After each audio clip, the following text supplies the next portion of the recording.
जिस दृश्य को हम देखते हैं उसमें मन बझता है, फंसता। तो जब मन संसार के रूपों में फंस जाएगा तो आवागमन हो जाएगा, कष्ट भोगना पड़ेगा। तो संत महात्मा इन विषय से दूर होने के लिए कहते हैं। तो दूर कैसे होंगे? इसका एक ही प्लेटफॉर्म है सत्संग, एक ही माध्यम है सत्संग। क्योंकि सत्संग से वैराग्य होता है, सत्संग से दुराव होता है, सत्संग से मन अलग हो जाता है।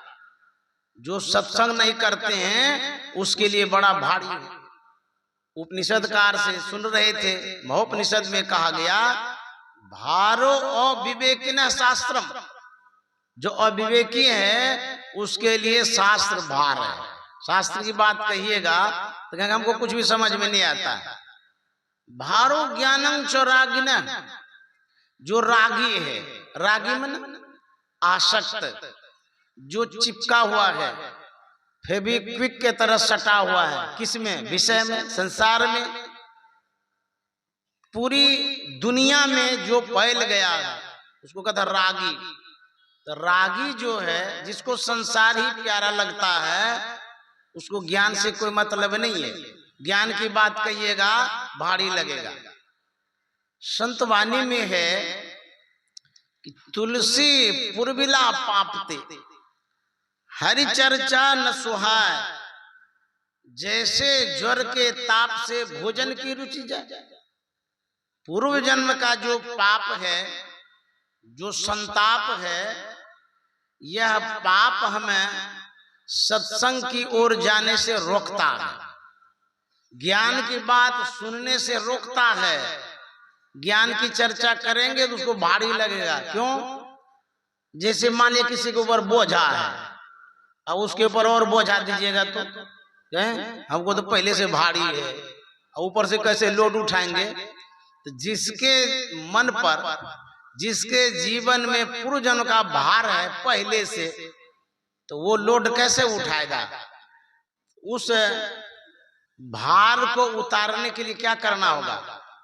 मोबाइल में जब मैटर भर जाता है, जैसे व्हाट्सएप आप चलाते, बहुत वीडियो आते रहता है, मोबाइल का चिप भर जाता है तो मोबाइल काम करना बंद कर देता है। तब क्या करते हैं? जो मटेरियल है, मैटर, उसको डिलीट करते हैं, तो अब जाकर के वो हल्का हो जाता है तो मोबाइल चलता है।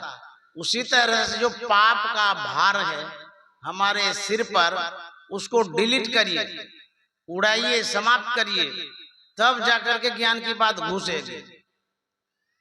तो डिलीट कैसे करेंगे? मोबाइल में तो उंगली से डिलीट करते हैं। मन में जो घुसा हुआ है इसको कैसे डिलीट करेंगे?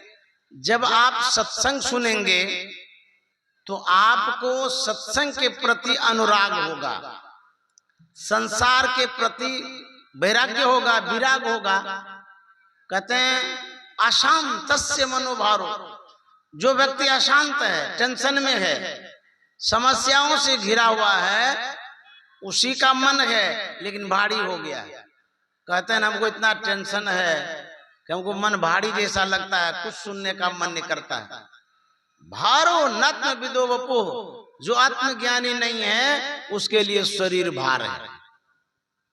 यदि आप हल्का होना चाहते हैं तब क्या करना होगा? जैसे मान लिया कोई मोटा हो जाता है, फैट बढ़ जाता है, तो डॉक्टर के पास जाते हैं कि डॉक्टर साहब मोटापा कैसे घटाएंगे? तो डॉक्टर साहब कहते हैं ट्रेडमिल पर दौड़िए, खूब योगा करिए, आसन करिए, तब जाकर के मोटापा घटेगी। तो मन को पतला कैसे करेंगे?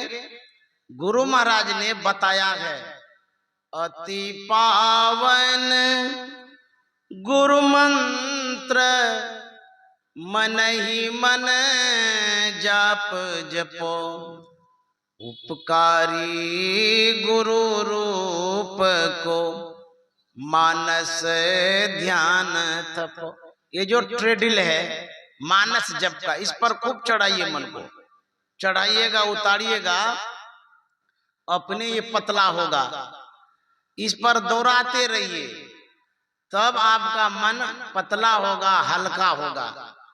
ये पहला अवलंब है, प्रथम संसाधन है जो परमाराध्य ने दिया है। उसके बाद जब मानस ध्यान करेंगे उससे भी मन हल्का होगा। पश्चात जब दृष्टियों की क्रिया करेंगे, नादानुसंधान करेंगे, आप का जो वजन है संतुलित हो जाएगा, सही हो जाएगा। श्री सद्गुरु महाराज की जय। हम लोग पूज्यपाद का स्वागत करें।